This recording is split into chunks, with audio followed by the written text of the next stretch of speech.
नमस्कार दोस्तों, अल्फाज डायरी बाय डीएस में आपका स्वागत है। रिच डैड पुअर डैड, इस बुक का आपने नाम तो सुना ही होगा। ये बुक हमें सिखाती है कि हम गरीबी से कैसे बाहर आएं, हम अमीर कैसे बने। तो इस बुक की मैंने आपको पूरी समरी सुनाई है, जैसी बुक में लिखी है बिल्कुल वैसी ही। आप इसके पहले के एपिसोड देख सकते हैं, पार्ट 1 से लेकर पार्ट 8 तक। ये 10th चैप्टर है। इसमें सबक चौथा है, अमीर लोग पैसे का आविष्कार करते हैं। वो पैसे का आविष्कार कैसे किया जाता है, इसमें ये बताया गया है कि हमें कहाँ इन्वेस्ट करना चाहिए, कैसे इन्वेस्ट करना चाहिए, और यदि हम इन्वेस्ट नहीं करते हैं तो हम कभी भी अमीर नहीं बन सकते हैं। अब सब जानते हैं कि ज़मीन की कीमतें दिन ब दिन बढ़ती जा रही हैं, सोना चांदी की कीमतें दिन ब दिन बढ़ रही हैं और आगे भी बढ़ेंगी। इनमें गिरावट के बहुत कम चांस है। तो हमारे पास जो भी पूंजी है, हम उसे बैंक में सेव करके रखने की बजाय इनमें इन्वेस्ट करेंगे तो हमें ज़्यादा फ़ायदा होगा। बहुत सी म्यूचुअल फंड होते हैं, बहुत सी ऐसे शेयर मार्केट होते हैं जहाँ पर बहुत ही कम गुंजाइश होती है कि हमारे शेयर गिरें या फिर म्यूचुअल फंड में नुकसान। यदि आप अच्छे से जानते हैं इन सब चीज़ों को, तो उनमें भी नुकसान उठाने की बहुत कम संभावनाएं होती हैं।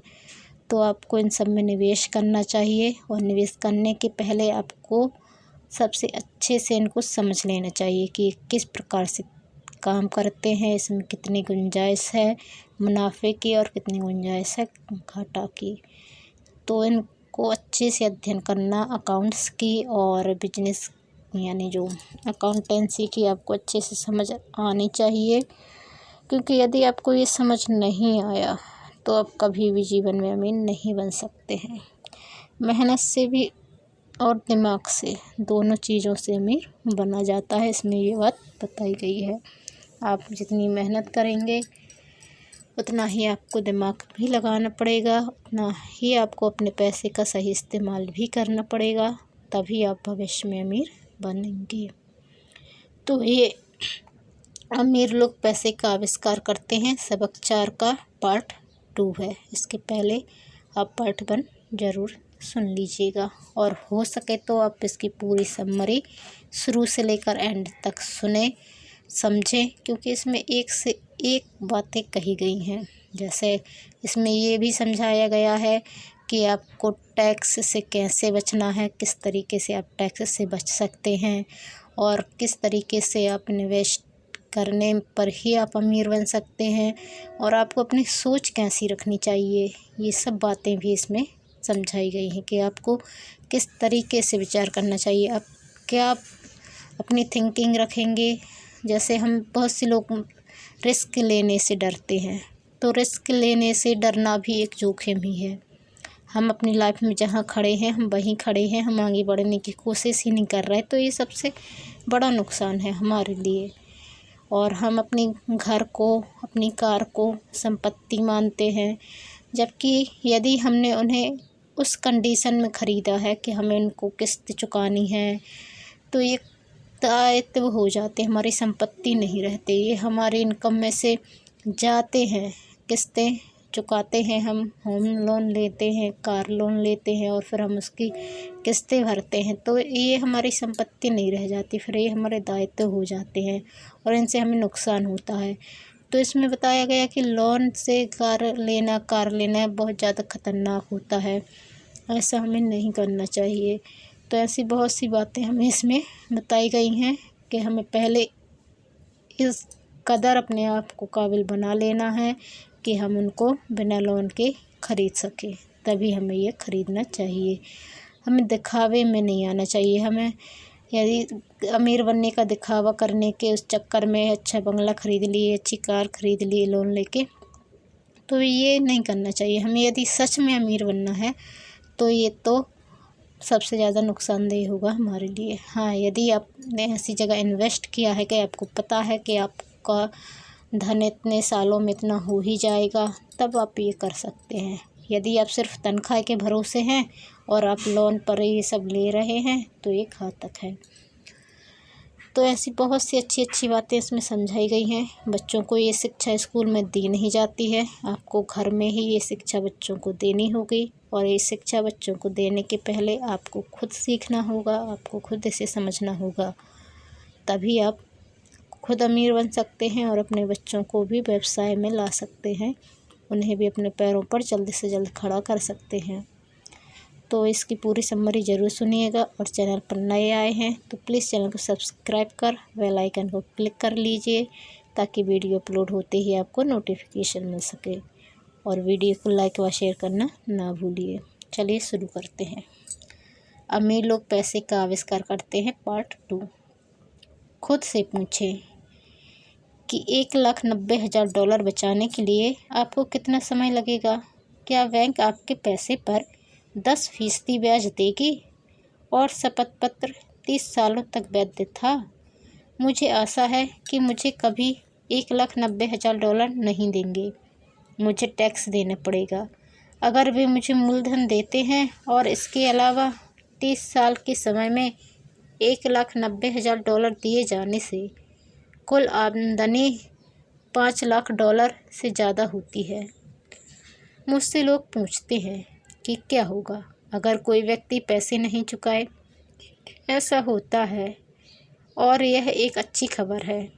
1994 से 1997 तक फीनिक्स रियल एस्टेट बाज़ार देश में सबसे ज़्यादा गर्म बाज़ार साबित हुआ है। उस $60,000 के घर को दोबारा $70,000 में बेचा जा सकता है और एक बार फिर से $2,500 प्रोसेसिंग फ़ीस के रूप में वसूल किए जा सकते हैं। नए खरीदार के लिए भी यह मुफ्त का सौदा होगा और यह प्रक्रिया चलती रह सकती है। जब मैंने पहली बार घर बेचा था तो मैंने केवल $2,000 खर्च किए थे। तकनीकी दृष्टि से इस सौदे में मेरा एक भी पैसा खर्च नहीं हुआ था। निवेश पर मेरी वसूली अनंत थी। यह एक उदाहरण है कि पैसा पास में नहीं होने पर भी बहुत सा पैसा किस तरह कमाया जा सकता है। दूसरे सौदे में दोबारा बेचे जाने पर $2,000 अपनी जेब से डालता हूँ और लोन को 30 साल तक फिर से बढ़ा देता हूँ। निवेश पर मेरी वापसी क्या होगी अगर मैं बिना पैसे के पैसे बनाता हूँ? मैं नहीं जानता, परंतु यह $100 हर महीने बचाने से बेहतर तो है ही। $100 हर महीने दरअसल $150 प्रति माह की रकम है, क्योंकि 40 साल तक इस पर 5% का टैक्स लग चुका है और एक बार फिर आप पर 5% टैक्स लगता है। यह करना बहुत बुद्धिमानी की बात नहीं है। यह सुरक्षित हो सकता है, परंतु यह स्मार्ट नहीं है। आज 1997 में जब मैं यह पुस्तक लिख रहा हूँ तो बाज़ार की स्थितियाँ 5 साल पहले की स्थिति से पूरी तरह अलग हैं। फीनिक्स का रियल एस्टेट बाज़ार पूरे अमेरिका की ईर्ष्या का केंद्र बना हुआ है। जो घर उस समय हमने $60 में बेचे थे, आज उनकी कीमत $1,10,000 हो चुकी है। अब भी ऐसे मौके हैं, परंतु अब उनकी खोज करने में मुझे बहुत समय और पैसा खर्च करना पड़ेगा। वे दुर्लभ हैं, परंतु आज हज़ारों खरीदार इन सौदे की तलाश में भटक रहे हैं और बहुत कम समझदारी भरे मौके मौजूद हैं। बाज़ार बदल चुका है। यह आगे बढ़ने का समय है और संपत्ति वाले कॉलम में दूसरे मौके ढूंढने का समय है। आप यह ऐसा नहीं कर सकते। यह कानून के खिलाफ है। आप झूठ बोल रहे हैं। मैं इस तरह की प्रतिक्रियाओं को ज़्यादा सुनता हूँ। और क्या आप मुझे ऐसा करने का तरीका बता सकते हैं? यह आग्रह कम सुनता हूँ। गणित आसान है। आपको इसमें बीजगणित या कैलकुलेटर की ज़रूरत नहीं है। मैं ज़्यादा इसलिए नहीं लिखता क्योंकि एस्क्रो कंपनी कानूनी सौदों को संभालती है और भुगतान की सेवा को भी। मुझे छत ठीक करवाने या टॉयलेट ठीक करने का झंझट भी नहीं उठाना पड़ता, क्योंकि यह काम घर के मालिक का है। यह उनका घर है। कभी कभार कोई पैसा नहीं चुकाता और यह भी अच्छा होता है, क्योंकि उसमें विलम्ब शुल्क मिलता है या वे घर छोड़कर चले जाते हैं और प्रॉपर्टी एक बार फिर से बेच दी जाती है। कोर्ट सिस्टम यह सब संभाल लेता है और हो सकता है यह आपके इलाके में काम ना करे। बाजार की स्थिति अलग हो सकती है, परंतु एक उदाहरण दर्शाता है कि किस तरह एक आसान वित्तीय प्रक्रिया कुछ ही समय में लाखों डॉलर बना सकती है, जिसे बनाने में आपका ज़्यादा पैसा भी नहीं लगता और आपको जोखिम भी कम होता है। यह अनुबंध से बनाए जाने वाले पैसे का उदाहरण है। जिसके पास भी हाई स्कूल तक की शिक्षा है वह ऐसा कर सकता है, परंतु ज़्यादातर लोग ऐसा नहीं करते। ज़्यादातर लोग मेहनत करो और पैसे बचाओ की पुरानी सलाह मानते हैं। लगभग 30 घंटे की मेहनत के बाद लगभग $1,90,000 संपत्ति वाले कॉलम में आ गए और इसके लिए टैक्स भी नहीं देना पड़ा। इनमें से कौन सी सलाह आपको ज़्यादा कठिन लगती है? पहली, कड़ी मेहनत करो, 50% की दर से टैक्स चुकाओ और फिर जो रकम बचती है उसमें से बचत करो। आपकी बचत पर आपको 5% ब्याज मिलता है, जिस पर एक बार फिर टैक्स लगता है। पैसे की समझ विकसित करने का समय निकालो और अपने दिमाग और संपत्ति वाली कॉलम की ताकत का इस्तेमाल करो। इसमें वह समय भी जोड़ लें जो आपको विकल्प नंबर 1 के प्रयोग द्वारा $1,90,000 बचाने में लगता है, क्योंकि समय आपकी सबसे बड़ी संपत्ति है। अब आप समझ सकते हैं कि मैं क्यों चुपचाप अपना सिर हिलाता हूँ जब मैं लोगों को यह कहते सुनता हूँ, मेरा बच्चा स्कूल में अच्छी पढ़ाई कर रहा है और उसे अच्छी शिक्षा मिल रही है। यह अच्छी हो सकती है, परंतु क्या यह पर्याप्त है? मैं जानता हूँ कि उपयुक्त निवेश तकनीक एक छोटी तकनीक है। इसे यह बताने के लिए लिखा गया है कि किस तरह एक छोटी सी रकम बड़ी रकम में बदल सकती है। एक बार फिर मेरी सफलता यह बताती है कि मजबूत वित्तीय नींव कितनी महत्वपूर्ण होती है, जो मजबूत वित्तीय शिक्षा से शुरू होती है। मैंने इसे पहले कहा है और यह इतना महत्वपूर्ण है कि मैं इसे एक बार फिर दोहराना चाहता हूँ। वित्तीय बुद्धि 4 मुख्य तकनीकी दक्षताओं से मिलकर बनती है। पहला, वित्तीय साक्षरता, अंकों को पढ़ने की योग्यता। दूसरा, निवेश की रणनीति, धन द्वारा धन बनाने का विज्ञान। तीसरा, बाजार, मांग और पूर्ति। अलेक्जेंडर ग्राहम बेल ने बाजार को वह दिया जो इसे चाहिए था। यही बिल गेट्स ने भी किया। यह मौका भी बाजार ने दिया था कि $20,000 में कोई मकान खरीदकर उसे $60,000 में बेच दिया जाए, जबकि उसकी असली कीमत $75,000 थी। कोई खरीद रहा था, कोई बेच रहा था। चौथा, कानून, अकाउंटिंग, कॉरपोरेट, स्टेट और नेशनल कानूनों और नीतियों के बारे में जागरूकता। मैं नियमों के भीतर रहकर खेलने की सलाह देता हूँ। अगर आप पैसे का आविष्कार करना चाहते हैं तो आप में यह मूलभूत आधारशिला होनी चाहिए या इन दक्षताओं का समन्वय होना चाहिए। चाहे आप ऐसा छोटे घर, बड़े अपार्टमेंट कंपनियां, स्टॉक, बॉन्ड, म्यूचुअल फंड, बहुमूल्य धातुएं, बेसबॉल कार्ड खरीद कर करें या इसी किस्म का कोई दूसरा काम करें। 1996 तक रियल एस्टेट मार्केट सुर्खियों में था और हर कोई इसमें जा रहा था। स्टॉक मार्केट में भी बूम हो रहा था और हर कोई उसमें जा रहा था। अमेरिका की अर्थव्यवस्था अपने पैरों पर खड़ी हो रही थी। मैंने 1996 में बेचना शुरू कर दिया और मैं अब पेरू, नॉर्वे, मलेशिया और फिलीपींस की यात्रा कर रहा था। निवेश बदल गए थे। जहाँ तक खरीदारी का सवाल था, अब हम रियल एस्टेट बाजार से बाहर थे। अब मैं अपनी संपत्ति वाली कॉलम के भीतर आंकड़ों को बढ़ते देखता हूँ और शायद इस साल के आखिर में बेचना शुरू कर दूँगा। यह कांग्रेस द्वारा पारित किए जाने वाले कानूनी परिवर्तनों पर निर्भर करता है। मैं आशा करता हूँ कि 6 छोटे शहरों के सौदों को बेच दूंगा और $40,000 के नोट को धन में बदल लूँगा। मुझे अपने अकाउंटेंट को बुलाकर उसे कहना पड़ेगा कि वह इतनी रकम के लिए तैयार हो जाए और इसे टैक्स से बचाने के तरीके खोजे।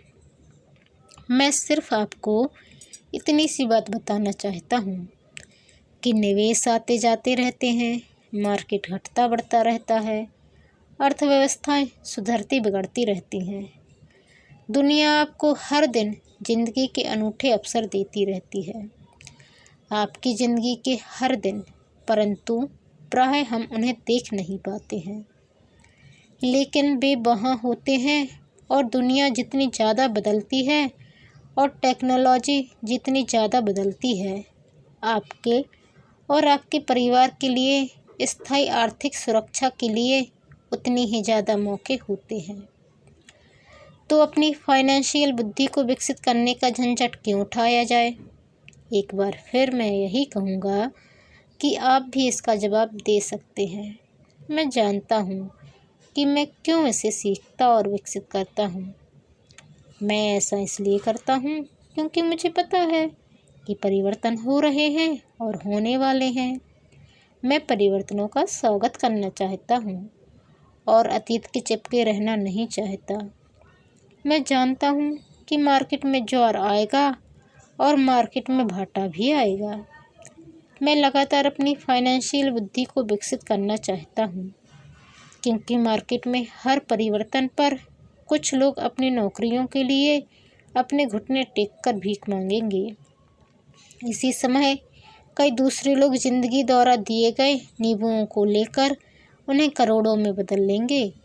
और हमें यह नहीं भूलना चाहिए कि हमें कभी कभार जिंदगी नींबू दे देती है।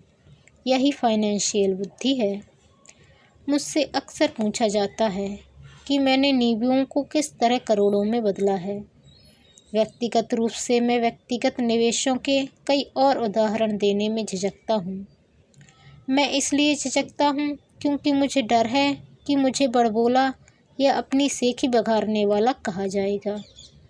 यह मेरा इरादा नहीं है। मैं सिर्फ इसलिए उदाहरण देता हूँ ताकि उसके अंकों और समयावधि से सच्ची और आसान घटनाओं को बताया जा सके। मैं उदाहरण इसलिए देता हूँ ताकि आपको यह बता सकूँ कि यह आसान है और ज़्यादा आसान है अगर आप फाइनेंशियल बुद्धि के 4 स्तंभों के जानकार हैं।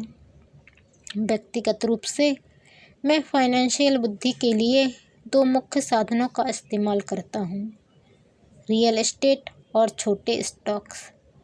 मैं रियल एस्टेट को अपने नींव की तरह इस्तेमाल करता हूँ। हर दिन मेरी प्रॉपर्टीज कैश फ्लो प्रदान करती है और उनका मूल्य बढ़ता जाता है।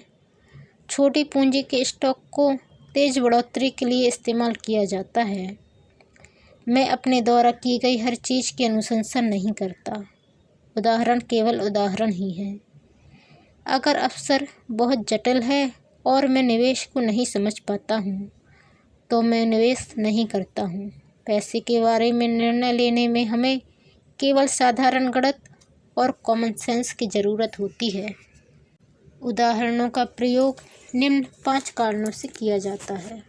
पहला, लोगों को ज़्यादा सीखने के लिए प्रेरित करने के लिए। दूसरा, लोगों को यह बताने के लिए कि अगर नींबू मजबूत हैं तो पैसे का महल बनाना आसान है। तीसरा, यह बताने के लिए कि कोई भी ढेर सारा पैसा बना सकता है। चौथा, यह दिखाने के लिए कि आपके लक्ष्यों को हासिल करने के करोड़ों तरीके हैं। पांचवा, यह बताने के लिए कि यह कोई रॉकेट विज्ञान नहीं है। 1989 में मैं ओरेगॉन के पोर्टलैंड में एक खूबसूरत जगह पर जॉगिंग किया करता था। यह एक उपनगर था जहाँ छोटे छोटे घर बने हुए थे। वे छोटे और सुंदर थे। हर कहीं मुझे बिकाऊ है के बोर्ड दिखते थे। टिम्बर मार्केट का बुरा हाल था। स्टॉक मार्केट में क्रैश हुआ था और अर्थव्यवस्था में मंदी थी। एक सड़क पर मैंने एक बिकाऊ है का बोर्ड देखा तो वहाँ काफ़ी लंबे समय से लगा हुआ था। यह पुराना दिख रहा था। एक दिन इसके पास से जॉगिंग करते समय मेरी मुलाकात इसके मालिक से हो गई, जो परेशान दिख रहा था। मैंने पूछा, आपने अपने घर की क्या कीमत लगाई है? मालिक घूमा और कमज़ोर मुस्कुराहट के साथ कहा, आप कीमत लगा लें, यह 1 साल से ज़्यादा समय से बिकाऊ है और अब तक कोई इसे देखने तक नहीं आया है। मैं इसे देखता हूँ, मैंने कहा, और आधे घंटे बाद मैंने इसे $20,000 में खरीद लिया, जो इसके द्वारा मांगी गई कीमत से कम थी। यह 2 बेडरूम का छोटा सा सुंदर घर था, जिसकी खिड़कियों पर जिंजर ब्रेड का ट्रिम था। यह 1930 में बना था और इसका रंग हल्का नीला था। अंदर एक सुंदर चट्टानी अंगीठी थी और छोटे छोटे 2 बेडरूम थे। यह किराए पर देने के लिए एक आदर्श घर था। मैंने मालिक को $45,000 के घर के लिए $5,000 नकद दिए, जिसकी असली कीमत $65,000 होगी। परंतु दिक्कत सिर्फ इतनी थी कि इसे कोई खरीदना नहीं चाहता था। मालिक ने 1 हफ्ते में इसे खाली कर दिया और वह इससे पीछा छुड़ाकर खुश हुआ। मेरा पहला किराएदार वहां आ गया, जो एक स्थानीय कॉलेज में प्रोफेसर था। मॉर्टगेज खर्च और मैनेजमेंट फीस चुकाने के बाद हर महीने के आखिर में मेरी जेब में $40 आते थे, जो बहुत बड़ी रकम नहीं थी। 1 साल बाद ओरेगॉन का रियल एस्टेट बाजार मंदी से उबर आया और बढ़ने लगा। कैलिफोर्निया के निवेशकों के पास अपने रियल एस्टेट मार्केट की तेजी का बहुत सा पैसा था और अब वे उत्तर दिशा में आकर ओरेगन और वाशिंगटन में खरीदारी कर रहे थे।